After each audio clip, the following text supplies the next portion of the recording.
Bonjour à tous, j'espère que vous allez bien. Il y a quelques jours, nous célébrions Mardi Gras, mais alors qui d'entre vous sait d'où nous vient cette tradition, pourquoi on continue de fêter les anciennes coutumes et puis qui en est à l'origine? Aujourd'hui, on va découvrir les racines de nos coutumes préférées. Alors commençons de suite par la fameuse fête où il est bon de manger des crêpes, je veux bien entendu parler de la Chandeleur. Chez les Romains, on fête Lupercales, mi-février, qui sonnait la fin de l'hiver, un appel fait aux dieux de la fécondité et des troupeaux Lupercus. Chez les Celtes, toujours dans le même registre, le 1er février, on faisait appel à la déesse Brigitte pour la fête de l'Imbolc afin d'espérer un printemps fertile. À cette occasion, on allumait des flambeaux. Et puis, en 472 après Jésus-Christ, l'évêque de Rome Gélase organise une procession le 2 février aux chandelles après la chute de l'Empire. Ce sont des chandelles que le nom de la Chandeleur serait tiré. Une marche qui se base sur les principes de purification de Lupercus. Pendant cette dernière, l'évêque distribue des crêpes aux pèlerins. Elle est le symbole de la prospérité. Sa couleur rappelle le soleil et donc le rallongement des journées.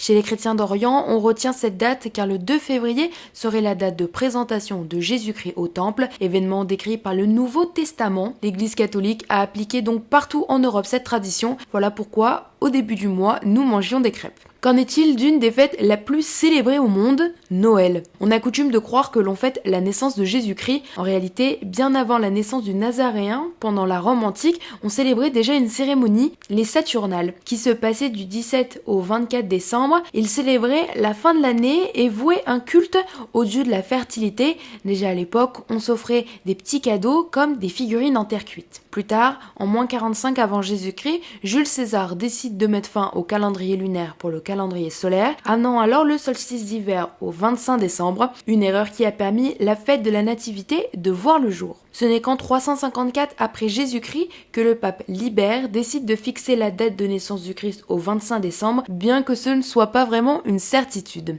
Les chrétiens voyant Jésus comme la lumière du monde, son association au solstice d'hiver s'est donc fait naturellement. Et si on parlait maintenant de Mardi Gras? Eh bien là aussi, ça nous vient de ces sacrés romains. Cette fête est là pour célébrer la fin de l'hiver et annonce le carême pour les chrétiens. En effet, toujours célébrée 47 jours avant Pâques, elle met fin à la semaine du carnaval où la fête est de bon augure. D'ailleurs, en italien, carnaval vient du terme carne levare qui signifie le fait de retirer la viande, pratique du carême. Cette tradition avait pour coutume de vider de chez soi les produits gras qui y restaient en donnant aux enfants qui venaient taper aux portes en espérant avoir des œufs, du sucre ou encore de la farine pour faire des crêpes, des gaufres ou des beignets. Cette fête romaine a donné le carnaval festif que l'on connaît aujourd'hui et saviez-vous que les bals masqués viennent de là et qu'ils ont fait leur apparition au XIIIe siècle. À ce moment-là, tout le monde pouvait participer à la fête et le masque permettait de préserver son anonymat et donc les gens du peuple pouvaient à leur tour critiquer sans être reconnus. Pendant le temps d'une soirée, les rôles étaient inversés. C'est de ces fêtes que sont nés les personnages comme Arlequin et Polichinelle par exemple.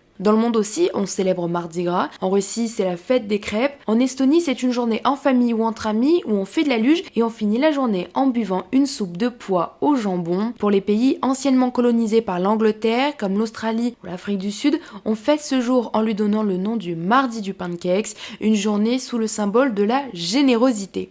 J'espère que ce podcast vous a plu. N'hésitez pas à me faire part de vos retours ou des sujets qui vous feraient plaisir. On se retrouve bientôt et en attendant, prenez soin de vous.